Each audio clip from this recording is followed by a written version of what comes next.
Plenamente coincidimos en que está débil, pero insisto en lo que mencionamos ayer, están en carrera de largo aliento, es la resistencia. Y lo que mencionó el presidente hoy día, los compañeros que me escucharon, a la derecha no la hemos vencido. La derecha no está derrotada, la derecha está en el piso, puede estar en el piso, pero hay que rematarla. Entonces, igual lo que mencionaron varios, que hay que tejer las acciones de aquí en adelante. La verdad puede desaparecer del mapa, pero van a seguir siendo el sector salud y los médicos el sector más reaccionario del país. Y van a seguir organizándose. Vimos la actitud de Santa Cruz, de Anzoátegui, vemos el de Cochabamba, peligroso, de Tarija está tranquilo, pero esos dos son suficientes cuerpos colegiados fuertes para que igual puedan tener relevo de la dirigencia.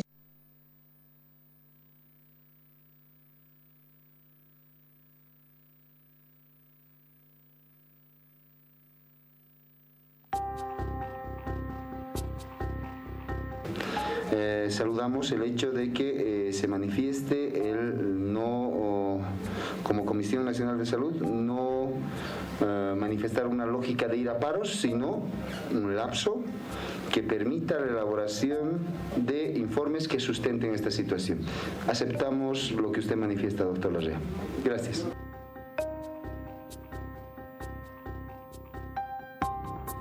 Su única ganancia ha sido que lo recibas. Porque mientras lo tenías ignorado estaba aún mejor, pero ahora ya no se podía ni modo. Ha ganado 5 minutos más de cámaras, pero hay que impedir que gane ni 5 ni 10 más, ¿no? Y si la REA no existe, sí, al 19 ahí está, yo estoy en otra cosa, ¿no? Yo estoy con otros problemas, y eso aquí ya pido, ya voy al personal.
Hola, ¿qué tal? Muy buenas noches a toda la población en general. Qué bello es ingresar nuevamente a sus hogares a través de la señal de TVU y a través pues del programa Doctor TV.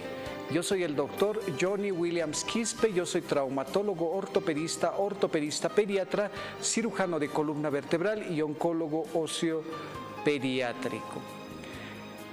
El día de hoy, en el programa Doctor TV, vamos a platicar acerca de la terapia de reemplazo renal. ¿Qué quiere decir esto? previa al trasplante renal, ¿qué nos van a hacer? ¿Qué medicamentos nos van a dar? ¿Pueden pedir algún estudio de los pacientes que tienen insuficiencia renal?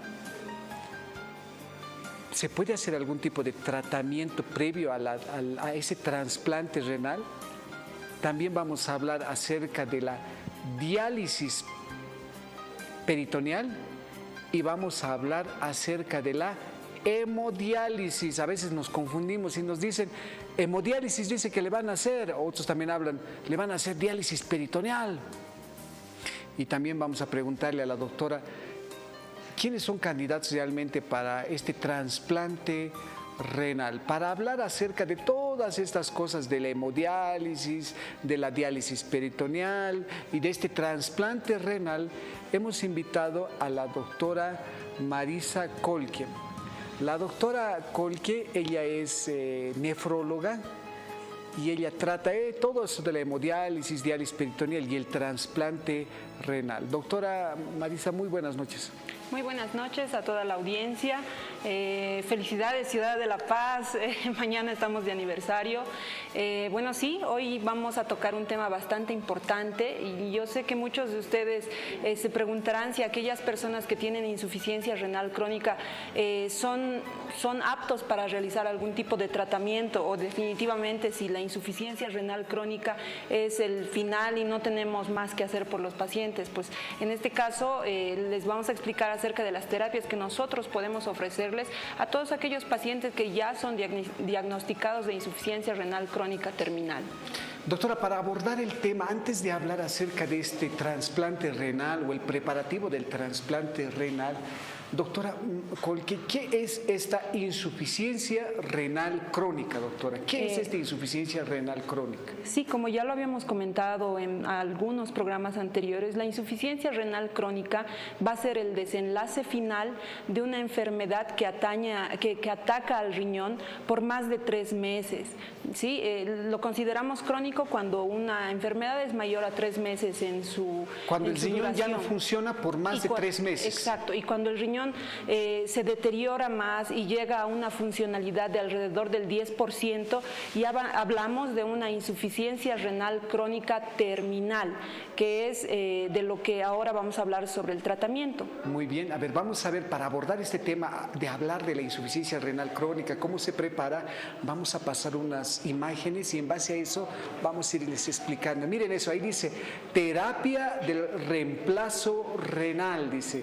A ver, vamos a ir abordando, a ver, vamos a la siguiente. Doctora, ¿qué es ahí dice, insuficiencia renal crónica? ¿Tiene tratamiento? Doctora, ¿la insuficiencia renal crónica tiene tratamiento, doctora? ¿Cuando el riñón ya no funciona? Esa pregunta es bastante importante, ya que muchos al encontrar el término de insuficiencia renal crónica terminal piensan que ya los pacientes están desahuciados, que nosotros no vamos a poder hacer ya nada por ellos. Pero en realidad nosotros tenemos estrategias para poder combatir esto de la insuficiencia renal crónica terminal. Principalmente hablarles de dos, una de ellas que será el tratamiento médico conservador, ¿sí? Este tratamiento médico conservador pues va a ir de la mano solamente de la medicina paliativa, que va a ser brindarle confort y estabilidad al paciente ya en el final de la vida. Y lo otro que podemos hacer por un paciente con insuficiencia renal crónica terminal es realizar lo que son las terapias de reemplazo renal. Estas son 3 principalmente. Nosotros aquí podemos ofrecerles 3 modalidades de terapias de reemplazo renal. La hemodiálisis, la diálisis peritoneal y lo que es el trasplante renal, que va a ser una terapia de reemplazo renal también. A ver, vamos a la siguiente imagen. Ahora bien, ¿a qué nos Tratamiento referimos? conservador, dice doctora. Sí, ¿a qué nos referimos con esta parte? El tratamiento conservador, pues básicamente va a ser, como les he explicado, lo que son los cuidados paliativos que le podemos brindar al paciente. Es evaluar la calidad de vida del paciente y brindarles tratamientos más que todo sintomáticos para que ellos no puedan sufrir los síntomas, que no sean dolorosos, todos aquellos para poder alargar y prolongar el tiempo y y que el tiempo de agonía no sea muy doloroso para el paciente, ¿sí? En esta parte nosotros podemos pensar también en una planificación de la atención médica, ya que en esta parte va a ser primordial porque es aquí donde van a definir los pacientes y los familiares si nuestro paciente va a recibir solo un tratamiento paliativo con medicamentos como analgésicos, diuréticos y cosas que nos permitan mantener parcialmente la función del riñón, o si por otro lado van a ser candidatos a realizar algún tipo de terapia de reemplazo renal, en este caso las diálisis. Doctora, o cuando finalmente hablamos el acerca del trasplante. tratamiento conservador, por ejemplo, lo que usted nos está mencionando, un tratamiento conservador, ya no vamos a realizar hemodiálisis, diálisis peritoneal o reemplazo renal. El tratamiento conservador es cuando un paciente, como usted dice, le da cuidados paliativos, donde es un paciente que ya ha sufrido mucho, ya la familia dice, ya déjenlo en paz, ya no está sufriendo mucho. Eso es el tratamiento conservador. Exactamente, doctora. es brindarles por lo menos un poco más de confort en el domicilio y hacer que los pacientes que ya se encuentran en esta etapa final pues puedan terminar de realizar sus actividades, dejar sus cosas en orden, pasar estos últimos días con la familia y en la calidez del hogar, ya con un tratamiento médico que vaya a paliar los síntomas que ellos vayan a presentar. Cuando menciona paliar, ¿usted se refiere a un tratamiento de tipo analgésico para calmar el dolor, doctora? Exactamente, en muchos casos va a ser este tipo de tratamiento analgésico por el dolor, pero en muchos otros, como estamos hablando de la parte del riñón, muchos de nuestros pacientes pierden la funcionalidad del riñón, principalmente la emisión de orina, es decir, y en este caso van a ir sobrecargándose de volumen, van a ir hinchándose, y para eso nosotros les brindamos un tratamiento diurético para que ellos puedan eliminar cierta cantidad de orina y así en el tiempo no se carguen mucho de líquido y por lo menos puedan aguantar más tiempo sin hincharse.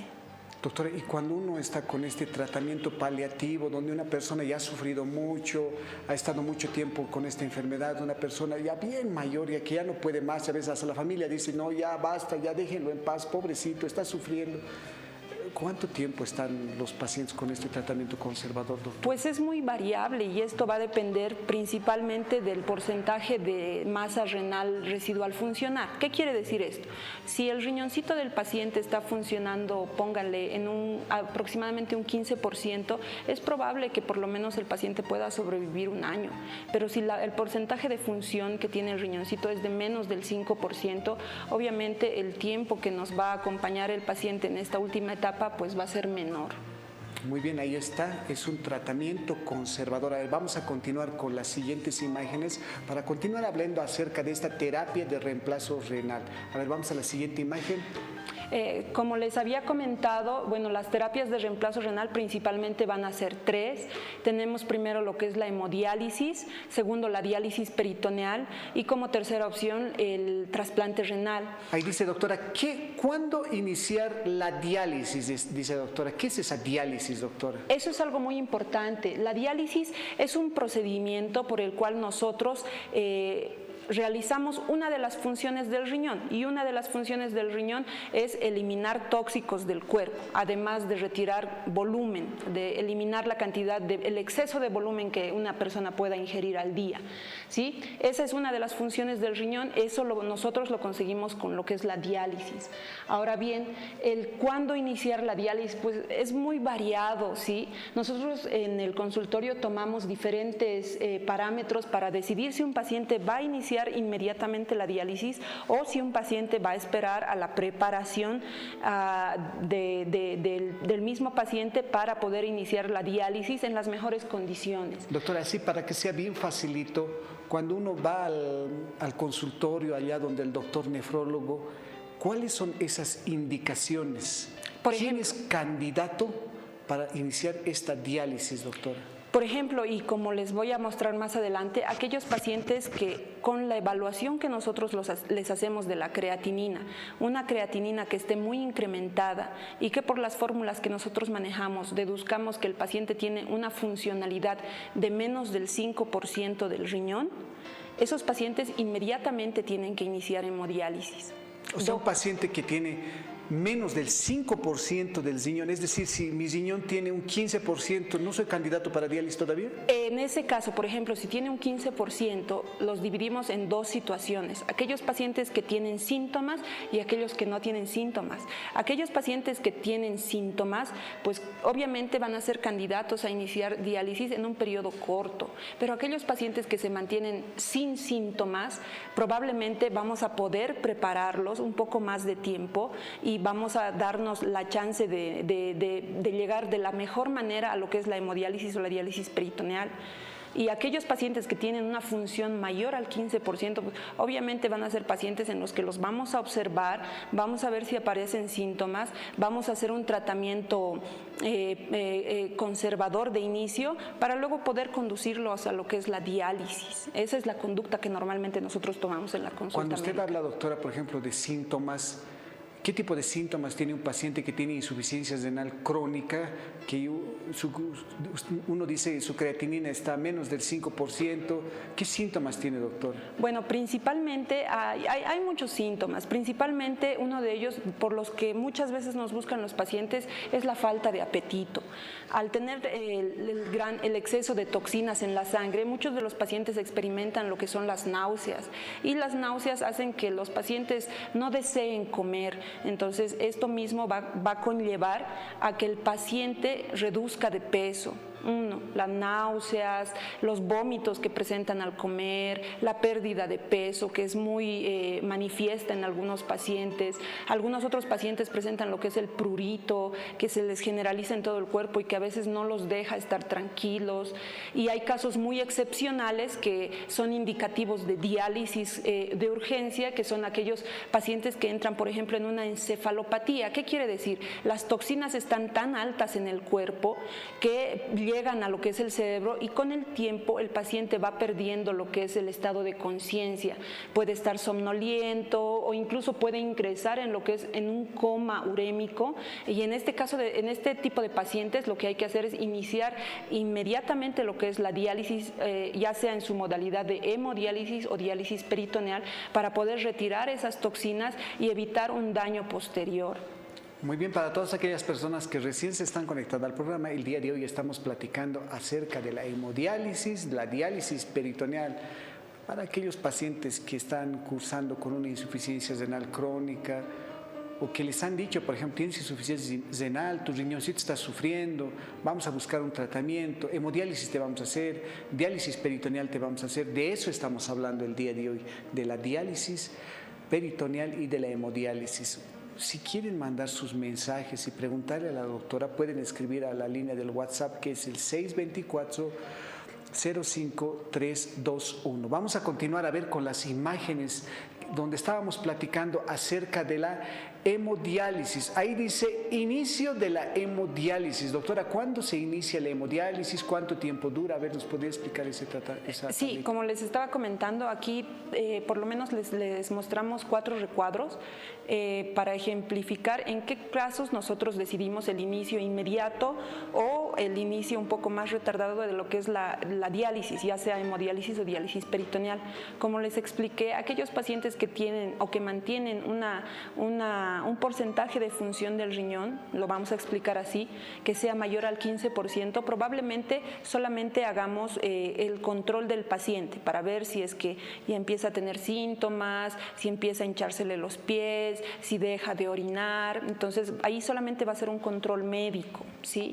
Aquellos pacientes que se encuentren en un rango de un 5 al 15% y que no tengan síntomas, ese tipo de pacientes probablemente igual vayamos a hacerles seguimiento y ya vayamos preparándolos para lo que es la hemodiálisis o la diálisis peritoneal.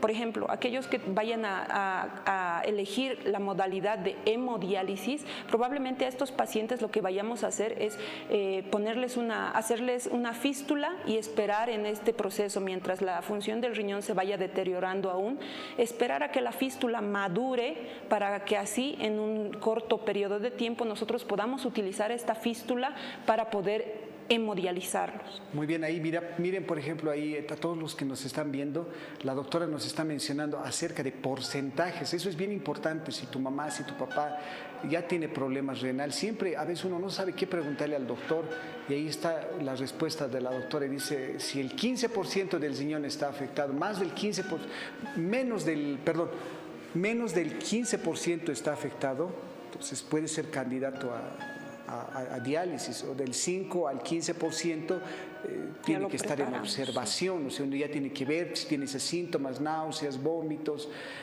todo este tipo de sintomatologías. Doctora, ¿y este porcentaje del riñón que está afectado? Yo voy a su consultorio y le digo, doctora, he escuchado a una doctora que estaba hablando del porcentaje. ¿Cómo ustedes determinan, doctora, qué cantidad de porcentaje está afectado del riñón, doctor? Básicamente nosotros lo que hacemos es basarnos en exámenes de sangre, exámenes de laboratorio, en los cuales la creatinina es un elemento que nos sirve para evaluar la función del riñoncito. ¿Qué es esa creatinina, doctora? La creatinina es un producto del desecho que se elimina por la orina.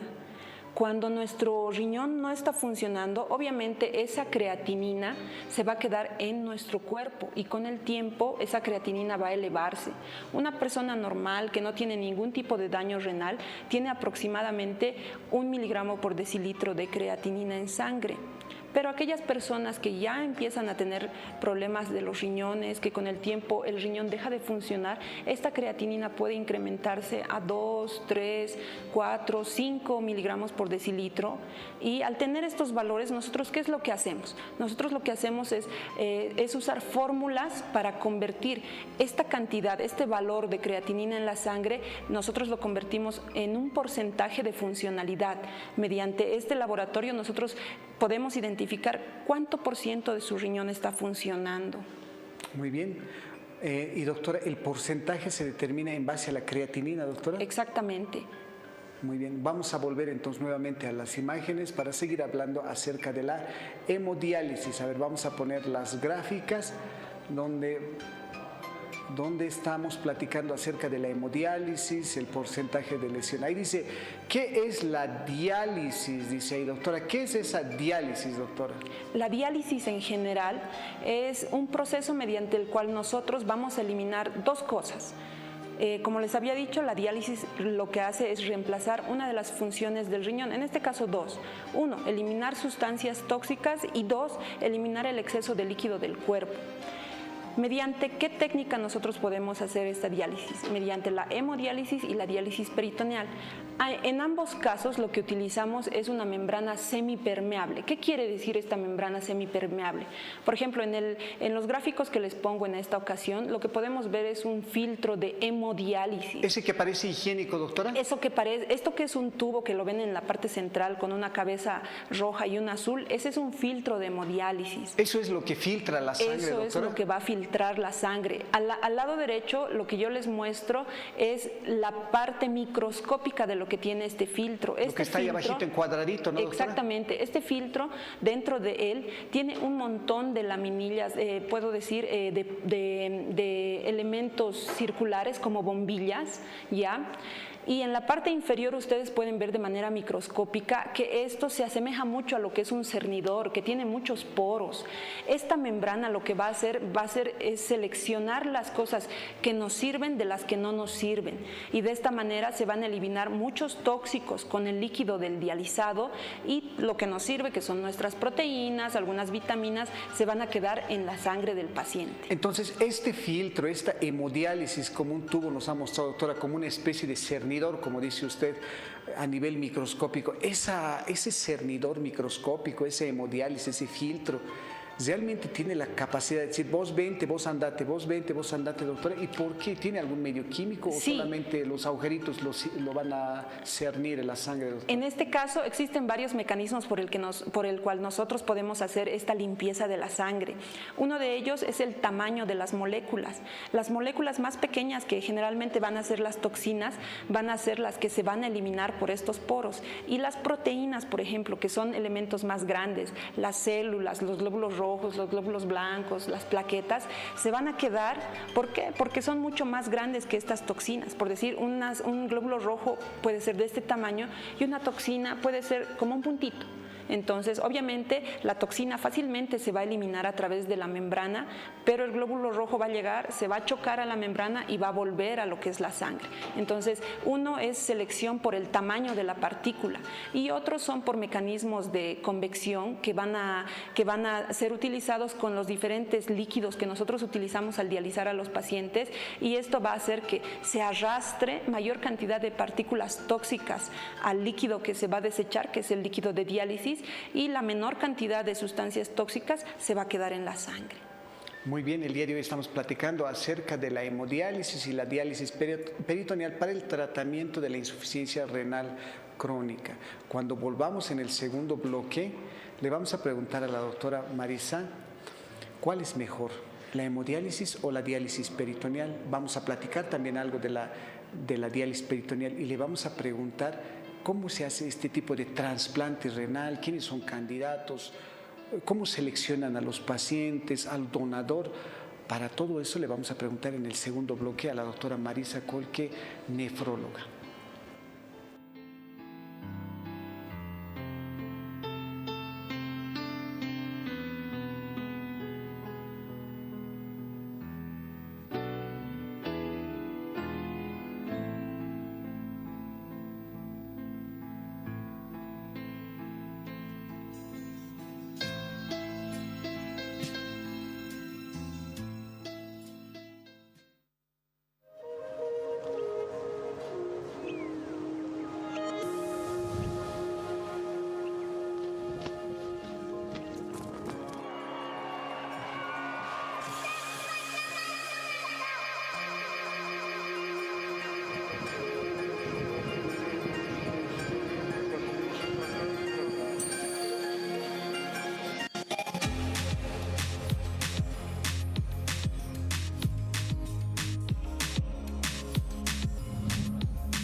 Estamos platicando acerca del tratamiento o de forma pues de paliar esta insuficiencia renal crónica. La doctora Marisa Colque nos había hablado que esta insuficiencia renal crónica es cuando el riñón ya deja de funcionar, ya no funciona más, el riñón dice basta, no, estoy enfermo, ya no voy a funcionar, y dice que este riñón cuando esté enfermo, dice que el 5%, menos del 5% ya se considera insuficiencia renal crónica.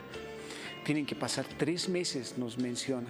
O sea, el riñón tiene que estar enfermo 3 meses, ya no puede dar, ya no pueden hacer nada por el riñón. Más de 3 meses ya se considera insuficiencia renal crónica. Y le hemos preguntado a la doctora, y doctora, ¿qué tipo de tratamiento se puede hacer? La doctora nos ha mencionado que existe un tratamiento conservador y el otro tratamiento que puede ser una hemodiálisis, diálisis peritoneal o el trasplante renal. En el tratamiento conservador, la doctora nos mencionó que este tratamiento conservador es cuando ya la persona ya está cansada, los mismos familiares dicen ya déjenlo, ya no le hagan sufrir más. Entonces el doctor o la doctora se dedica a paliar los síntomas, el dolor, lo que se va a ir hinchando, la va a ir deshinchando. A eso se refiere al tratamiento conservador, obviamente con un desenlace, pues entre paréntesis, pues fatal. Y el tratamiento de la hemodiálisis, diálisis peritoneal y el trasplante renal es para que el riñón, es una forma de sustituir al riñón, nos ha mencionado la doctora Marisa. Nos vamos a ir ahora nuevamente a las imágenes para seguir hablando acerca de la hemodiálisis. Doctora, la hemodiálisis, nosotros a veces, yo cuando bajaba al servicio de nefrología, veía ahí, así los veía los pacientes, toditos sentados con esa máquina, doctora. ¿Qué es esa máquina, doctor? Exactamente. Bueno, aquí yo les presento lo que es nuestro riñón artificial. Esta máquina en realidad la función que cumple es la que les he comentado, es limpiar tóxicos y retirar volumen que está en exceso en el cuerpo del paciente. ¿Sí? Esta es la máquina y bueno, como verán, no es una máquina pequeña y tiene varios componentes. Por ejemplo, pueden ver al lado del paciente que le salen unas mangueritas, ¿no es cierto? Unas mangueritas que ustedes las ven rojas porque están llenas, las mangueritas están llenas de la sangre del paciente. También lo que pueden ver es un filtro, el filtro mismo que les he mostrado anteriormente. El filtro está por dentro de la máquina, ¿no, doctora? No, miren, está al costado de la máquina, en la pantalla se ve, de la pantalla de la máquina a mano derecha, hay un cilindro que está colgando, a donde entran estas mangueritas, ahí está, ese es el filtro. Ese es el filtro donde se va a purificar. Donde exactamente, ahí es donde se purifica. Ese es el filtro, dice, de la hemodiálisis. Exactamente. Entonces, bueno, para hacer lo que es la hemodiálisis, principalmente lo que necesitamos es una máquina de diálisis. Eso es algo bastante principal. Luego necesitamos personal médico que esté encargado de prescribir, de dar las indicaciones cómo se va a hacer la diálisis, cuánto tiempo, a qué tipo de personas. Obviamente necesitamos un personal de enfermería que esté capacitado para realizar este tipo de terapias.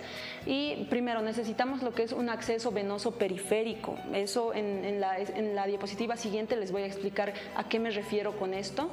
Y por último vamos a necesitar lo que son las soluciones de diálisis, que son líquidos que los vamos a enfrentar con la sangre del paciente y mediante estos líquidos también vamos a hacer lo que es el lavado de la sangre y estos líquidos van a llevarse los residuos de los tóxicos del paciente y la sangre por otra parte va a quedarse ya libre de los tóxicos. En esa pantallita, doctora, de esa hemodiálisis que parece más una computadora grande, gigante parece, ¿qué cosas se muestra en esa pantallita, doctora? Esta pantalla nos sirve de mucho a nosotros los médicos que estamos en contacto con los pacientes de hemodiálisis, ya que nos dice qué cantidad de líquido le saca al paciente. Es una pantalla en la que nosotros programamos cuánto les vamos a sacar. Les podemos sacar 1 kilo, 2 kilos, 3 kilos, dependiendo de la ganancia que ellos tengan entre sesión y sesión. Otra cosa que nos dice es, en algunos casos, los signos vitales del paciente. Nos da la presión, nos da la frecuencia cardíaca. Nosotros lo tenemos esto monitorizado.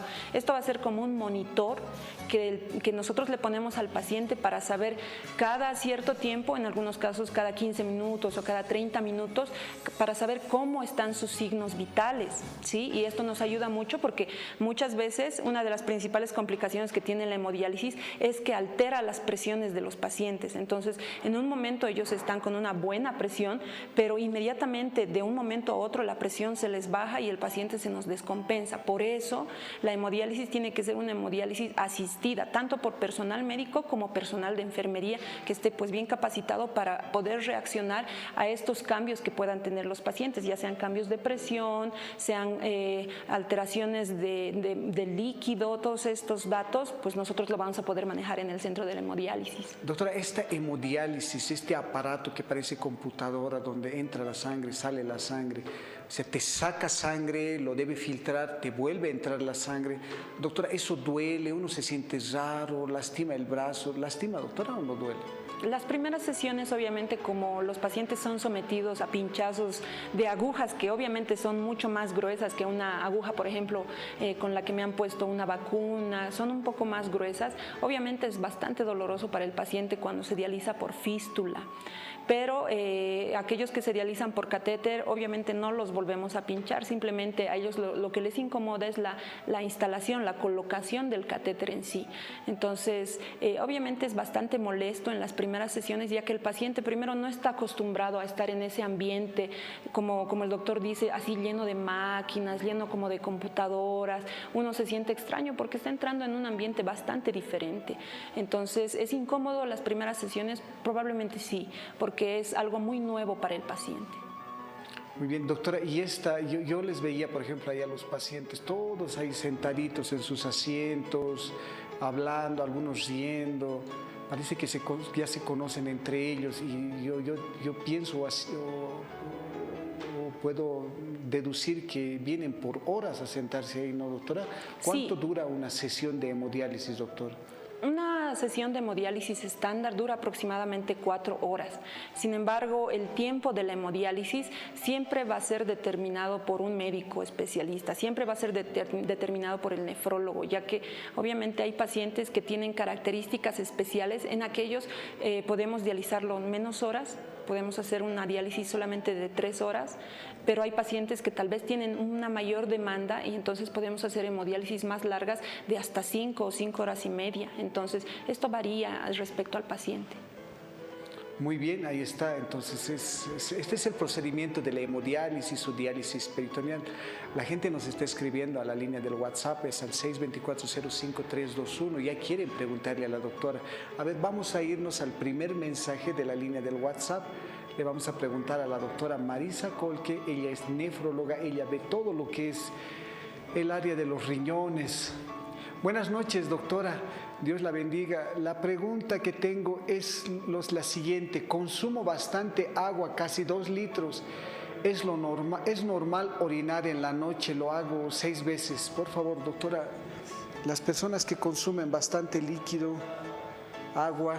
Normalmente una persona está en un estado de equilibrio cuando los riñones funcionan normalmente.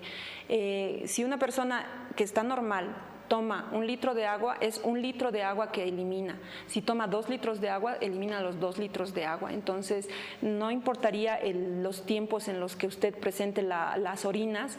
Sin embargo, si usted tiene una orina más frecuente durante la noche, y es varón, por ejemplo, hay que tomar varias consideraciones. Si es una persona que orina muchas veces y en la noche y es varón, probablemente estemos hablando de algún tipo de problema de próstata. Entonces, habría que revisarlo. Hay que tener más constantes, saber qué edad tiene, de qué sexo es. Probablemente si es mujer y está orinando tantas veces, estemos tal vez más inclinados a pensar en que es una infección urinaria, exactamente. Y por eso le digo, habría que saber muchos más datos de este televidente para que nosotros podamos tal vez guiarlo y decirle, mire, no, lo que usted necesita es un chequeo, o no, está normal que usted esté orinando 6 veces por la noche. Pero está bien que consuma agua, ¿no, doctora? Y claro, más o menos, ¿en qué cantidad uno tiene que consumir el agua para que los riñones estén funcionando bien? Como siempre les recomendamos nosotros, es que tienen que consumir 8 vasos de agua al día, que en realidad suman lo que son los 2 litros, pero para que no se asusten mucho con los 2 litros, nosotros les recomendamos los 8 vasos de agua por día. Muy bien, ahí está. Todos tenemos que tomar el agua, es mucho mejor, es mucho más saludable, más purificada. Vamos a seguir a ver con las preguntas en la línea del WhatsApp, 624-05321. Dice, mi consulta es, tengo dolor o ardor en los riñones. ¿A qué se debe esto? Doctora, siempre vienen a la consulta y dicen, me duelen mis riñones, se agarra la gente, la espalda se agarra. Estaba lavando ropa, doctor, y desde ahí nomás ha comenzado esos dolores. ¿Qué le puede responder, doctor? En muchos de los casos que, pues obviamente hemos visto varios pacientes que vienen con dolores en la espalda más que todo. Primero, como siempre nos dicen nuestros profesores, los riñones generalmente no duelen, ¿sí? Entonces, lo que muchas personas tienen acumulado de manera crónica es un estrés continuo en la parte de la espalda, ya sea por el trabajo que realizan, ya sea por la posición en la que están trabajando o estudiando, o por las malas posiciones que tienen al levantarse o al hacer fuerza o al levantar algo pesado. Entonces, muchos de esos dolores son más mecánicos, musculares, óseos. Entonces, primero lo que hay que hacer es revisarlo y tratar de identificar qué es lo que realmente le está molestando. Tal vez es músculo, tal vez es hueso, tal vez es la articulación, o tal vez realmente estamos hablando de un proceso infeccioso que sea alto y que en algún caso pueda dar sintomatología del riñón, pero es poco frecuente, como les comento. Es verdad, el general, yo soy cirujano de columna vertebral y generalmente las personas vienen y asimilan ese dolor, la gente se agarra la espalda. Doctor, lavo mucha ropa, mis riñones creo que están destrozados, creo que mis riñones ya están enfermos, y es lo que dice la doctora, es que el riñón no tiene inervación, el riñón no duele, y hay gente que tiene problemas como artrosis, lumbalgias, irritaciones, contracturas. Por eso es importante también que acuda a su médico y que distinga a qué se debe el dolor. ¿Será muscular? ¿Será óseo? ¿Será algo por dentro realmente en el abdomen? Eso, todas las consultas con su médico también de forma personalizada. Vamos a otra línea del WhatsApp, que es el 624-05-321. Dice, buenas noches, ¿cuál es el rango normal de creatinina en mujeres? Gracias, doctora. Dice, ¿cuál es el rango normal, doctora? Esa creatinina, ese compuesto que se halla en la sangre y también en la orina, ¿no, doctora? Normalmente en una mujer tenemos un rango de entre 0,8 y dependiendo también de la edad, es de 0,8 a 1,2 miligramos por decilitro. Si estamos en este rango, obviamente aplicando la fórmula, nosotros tenemos una funcionalidad por encima del 90%. Pero ya cuando superamos estos valores, 1.5, 2, 3, obviamente nosotros lo que esperamos es que este porcentaje de funcionalidad del riñón vaya reduciendo. Muy bien, esa creatinina, a veces uno se pregunta, ¿qué es esa creatinina? Hemograma me han pedido, pero esa creatinina es bien importante. Esa creatinina es un rango que sirve para ver cómo está funcionando el riñón, nos dice la doctora. Vamos a un mensaje más de la línea del WhatsApp. A ver, ahí dice, hola. Soy trasplantado renal de 21 años. Este año mi presión arterial y otros factores me llevaron a hemodiálisis. ¿Hay de trasplante en Bolivia? ¿Puedo optar a eso nuevamente? Doctora, a este paciente le han hecho un trasplante renal, menciona. ¿Hay de trasplante? ¿Se puede trasplantar otro riñón? Por supuesto que sí hay. Obviamente, los pacientes que ya hemos sido trasplantados y que actualmente han perdido el injerto, han perdido el trasplante por cualquier factor, en este caso la presión alta, obviamente son candidatos a un siguiente trasplante. Sin embargo, es importante mencionar que son pacientes que tienen un riesgo un poco mayor a aquellos pacientes que se van a trasplantar por primera vez. Asimismo, como él ya ha debido pasar por una etapa de selección entre varios donadores, el encontrar un donador que sea compatible con este paciente obviamente va a ser un poco más dificultoso, ya que al tener un primer trasplante ya es probable que usted haya generado anticuerpos contra otro tipo de elementos que no sean suyos, en este caso contra el riñón injertado. Y así que encontrar un donante para usted va a ser un poco más dificultoso, pero obviamente se puede llegar a lo que es un segundo trasplante. Ya existen medicamentos que nos inducen, que nos preparan para recibir un nuevo riñón y no habría ningún problema si tenemos un buen candidato. Muy bien, ahí está. El día de hoy hemos platicado acerca de la hemodiálisis, trasplante renal. Realmente nos ha faltado tiempo para platicar acerca de todo el tema. Doctora, ¿dónde podemos encontrarla para una consulta, doctora? Pues nosotros estamos atendiendo en el Centro Renal Vida, es un centro de hemodiálisis ubicado en la avenida Jaimes Freire, a 2 cuadras de la Plaza de la Zamudio. Nuestros teléfonos están apareciendo en pantalla, la cita se coordina por vía WhatsApp, pues estamos prestos a atenderlos y contestar sus dudas. Muchísimas gracias a toda la población en general por la atención brindada y ya sabe, cuide su salud. Estaremos nuevamente hablando acerca de un nuevo tema de salud. El día lunes vamos a estar platicando. Cuídese mucho y pues que la pase muy bien. Buenas noches.